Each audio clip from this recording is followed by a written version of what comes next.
ตอนนี้ผลออกมาเป็นที่ยมห้อยสำหรับขอเสนอขอเข้ามาถือหุ้นการบินลาว 51% ของบริษัทโคเมกจากสป.จีน Time to share D+ ผลิตภัณฑ์ปกป้องตับจากเครื่องดื่มแอลกอฮอล์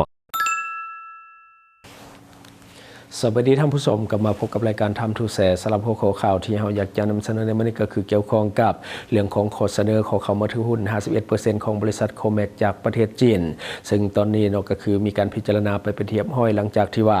จะตัดสินใจให้มันแล้วในไตรมาสที่ 3 ของปี 2025 ซึ่งตอนนี้สรุปก็คือเรายังคงเป็นหุ้นส่วนใหญ่ก็คือถือหุ้นอยู่ 51% และกับบริษัทโคเมกถือหุ้น 49% โดยถือว่ายังเป็นข่าวดีสำหรับการบินลาวที่ว่าเป็นรัฐวิสาหกิจของเราซึ่งว่าในข่าวเขาได้มาจากแฟนเพจก็คือลาวเอ็กซ์เพิร์ตที่ว่าเพิ่นเอาลงไว้รัฐบาลลาวและผู้ผลิตเรือบินที่เป็นของรัฐบาลจีนก็คือ Commercial Aircraft Corporation of China หรือว่า COMAC ได้เห็นดีเป็นเอกภาพกันอนุญาตให้ผู้ผลิตเรือบินจากสป.จีนเข้ามาถือหุ้นสายการบินลาวหรือว่าลาวแอร์ไลน์ในจำนวนหุ้น 49% หนังสือพิมพ์เวียงจันทร์ไทม์ได้รายงานในมื้อก่อนก็คือการเจรจาที่รัฐบาลได้มีกับบริษัทโคเมกของสป.จีนได้สำเร็จลงแล้วโดยได้ยืนยันเรื่องของโครงสร้างการถือหุ้นที่อนุญาตให้รัฐบาลลาวรักษาการเป็นเจ้าภาพส่วนใหญ่ก็คือ 51% และบริษัทโคเมกถือหุ้น 49% ตามการรายงานของรัฐบาลเกี่ยวกับการปฏิรูป4วิสาหกิจหลักของประเทศต่อกับกองประชุมสมัยสามัญเทื่อที่ 10 ของสภาสุดที่ 9ในเบื้องต้นบริษัทโคเมกได้เสนอเข้ามาขอซื้อหุ้นก็คือส่วนใหญ่ในสายการบินลาวก็คือ 51% และรัฐบาลได้เลือกที่จะเจรจาใหม่ก็คือจะได้ข้อสรุปและข้อตกลงสุดท้ายว่าลาวถือหุ้น 51% และบริษัทโคเมกถือเพียงแต่ 49%รายงานได้กล่าวว่าเพื่อให้สำเร็จข้อตกลงปัจจุบันนี้มีการสำรวจกฎการทรัพย์สินของสายการบินลาวและก็ประเมินมูลค่าทรัพย์สินซึ่งว่าโดยหน่วยงานตรวจสอบที่เป็นเอกราชก็คือภายนอกการร่วมมือกับบริษัทโคเมกนี้มีส่วนหนึ่งของความพยายามของรัฐบาลลาวเพื่อที่จะปฏิรูปรัฐวิสาหกิจของรัฐและก็เพิ่มประสิทธิภาพในการดำเนินงานของพวกเขาภายหลังหลายปีของการดำเนินงานที่ขาดทุนอย่างต่อเนื่องเจ้าหน้าที่ลาวและบริษัทที่ตั้งอยู่เซี่ยงไฮ้กำลังร่วมกันในการสร้างแผนธุรกิจเพื่อปรับปรุงสายการบินและก็จะถูกเสนอให้รัฐบาลเป็นผู้อนุมัติรัฐบาลและบริษัทโคเมกได้เซ็นบทบันทึกความเข้าใจหรือว่า MOU เกี่ยวกับการร่วมธุรกิจในเดือนตุลาปี 2024 และในเดือนเมษายนปีที่ในเดือนเมษายนปีนี้การบินลาวได้นำเสนอก็คือนำเอาเรือบินโคเมก4919เข้ามาในสายการบินของตนภายใต้สัญญาเช่ากับผู้ผลิตก็คือบริษัทโคเมก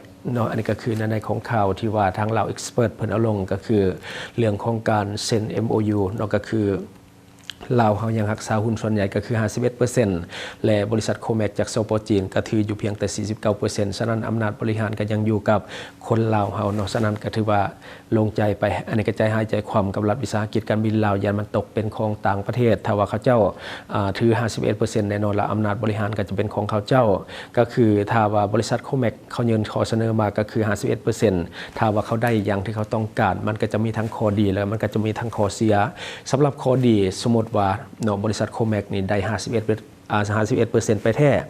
สมมุติว่าเขาได้ก็คือมันจะมีข้อดีก็คือเรื่องของการบริการที่แตกต่างและมันจะดีขึ้นอย่างแน่นอนเพราะว่าบริษัทโคเมกของจีนมันเป็นบริษัทที่ผลิตเครื่องบินเองและก็จะมีเครื่องบินใหม่ๆเข้ามาในสายการบินถ้าว่าเขาจะได้ถือแต่บัดนี้มันก็มีข้อเสียก็คือการบินลาวนี่เป็นรัฐวิสาหกิจเป็นธุรกิจของรัฐแต่ถ้าว่าโคเมกถือ 51% หมายความว่าเขาจะเสียอำนาจบริหารไปแล้วก็เขาเจ้าก็จะเป็นผู้บริหารเกือบว่าทั้งหมดเขาก็จะได้แต่ส่วนแบ่งตามสัดส่วนการถือหุ้นก็คือ 49% ฉะนั้นรัฐบาลเพิ่นก็น่าจะตัดสินใจทีทวนก็คือเขายังถือไว้ 51% ก็ถือว่าเป็นส่วนใหญ่ก็ยังเป็นอำนาจบริหารอยู่คันว่าเขาให้เขาฮอด 51% เฮานี่แหละจะเสียเปรียบทั้งที่มันเป็นธุรกิจในบ้านเฮาเองสรุปสุดท้ายก็คือยังบ่ได้เสียก็คือเฮาถือไว้ 51% คือเก่าวันนี้ก็ถือว่ายังบริหารคือเก่าอันนี้จบไปสำหรับบริษัทโคเมกเข้ามาถือหุ้นในบ้านเฮาบัดนี้เฮามาต่ออีกข่าวหนึ่งก็คือตำรวจกดคนเข้าเมืองของจังหวัดหนองคายก็คือได้จับกลุ่มคู่หักแอดมินเว็บพนันก็คือเกียมที่จะข้ามมาตั้งถิ่นฐานใหม่อยู่ในสปป.ลาวของเฮาแต่ว่าถูกเจ้าหน้าที่ของฝั่งไทยจับไว้ก่อนหลังจากที่ลักลอบข้ามมาจากกัมพูชา ส่งวันนั้นในของข่าวได้มาจากสำนักข่าว CIA ของประเทศไทยในวันที่ 14 พฤศจิกายน 2025 สุดสืบสวนร่วมมือกับตม.หนองคายและก็สมทบกำลังกับฝ่ายความมั่นคงลาดตระเวนตามแนวชายแดนแม่น้ำคลองเพื่อป้องกันเรื่องของการหลบหนีเข้าออกและก็สกัดกั้นเครือข่ายเว็บพนันออนไลน์หรือว่าแก๊งสแกมเมอร์ตามนโยบายของผู้บัญชาการตม.ที่เน้นเรื่องของการกวดกาคัดกรองบุคคลเข้าเมืองกวดกลุ่มเสี่ยงที่มีลักษณะแฝงตัวเหตุธุรกิจสีเทาบัญชีม้าหรือว่าเครือข่ายการพนันออนไลน์ข้ามชาติในขณะที่ปฏิบัติหน้าที่เจ้าหน้าที่ได้พบชายและหญิงคนหนึ่งชายคนหนึ่งก็คือเท่าวีรศักดิ์และก็นางสาวอรุณเรากำลังที่จะกักเกี่ยมข้ามมาทางฝั่งช่องทางธรรมชาติไปยังเพื่อนบ้านก็คือสปป.ลาวจึงได้เข้าไปตรวจสอบจากการตรวจสอบประวัติพบว่าทั้งสองเคยเข้าประเทศกัมพูชาแบบหลายครั้งบ่ต่ำกว่า50ครั้งทั้งสองได้รับสารภาพว่าเป็นแอดมินเว็บพนันออนไลน์ที่เบิ่งแยงหลายเว็บอยู่ในกัมพูชาย้อนว่าด่านชายแดนฝั่งกัมพูชามีการปิดในปัจจุบันเหตุให้พวกเขาบ่สามารถที่จะเดินเข้าออกได้อย่างสบายจึงได้ติดต่อหาหัวหน้าเพื่อเกี่ยมย้ายไปเฮ็ดเวียกอยู่กับเว็บก็คือเว็บ MGM Bibet นอทีบาเป็นคาสิโนแห่งหนึ่งในสปป.ลาวพวกเขาวางแผนที่จะลักลอบข้ามชายแดนผ่านช่องทางธรรมชาติแต่ว่าถูกเจ้าหน้าที่จับกุมไว้ได้ก่อนสุดสืบสวนได้ควบคุมตัวทั้งสองคนส่งไปดำเนินคดีตามกฎหมายของไทยพร้อมทั้งขยายผลเส้นทางการเงินและก็เครือข่ายพนันออนไลน์ต่อไปอันนี้ก็คือเรื่องราวของการลักลอบที่จะข้ามชายแดนแต่ว่าตำรวจของไทยสามารถสกัดจับไว้ได้ช่วงนี้ก็คือพวกสแกมเมอร์หรือว่าพวกแก๊งคอลเซ็นเตอร์เขามีการเคลื่อนย้ายหลายเนื่องจากว่ามีการปราบปรามอย่างดุเดือดทั้งในกัมพูชาทั้งในไทยและก็เมียนมาส่วนในลาวของเขาก็ยังติดตามอยู่ว่าจะลงกวนมือใดเพราะว่าตอนนี้ยังไม่เห็นข่าวออกมาแต่ที่แน่ๆตอนนี้แก๊งสแกมเมอร์มีการเคลื่อนย้ายค่อนข้างที่จะลายก็คือแตกแตนออกจากห้างของเขาเจ้าก็คือเรื่องสแกมเมอร์นี่ถือว่าเป็นปรากฏการณ์ย่อท่อที่กำลังคุกคามสังคมลาวและก็แก้ไขค่อนข้างยากเพราะว่ามันมีทั้งเบื้องหน้าและเบื้องหลังที่มันเว้าบ่ได้หลายอย่างเนาะอันนี้ก็คือสิ่งที่เราเก็บมาเล่าสู่ฟังหวังว่าท่านจะได้รับสาระดีๆสำหรับท่านที่ว่าเบิ่งรายการเฮาอยู่คิดเห็นจะได้กับสิ่งที่ว่านำเสนอไป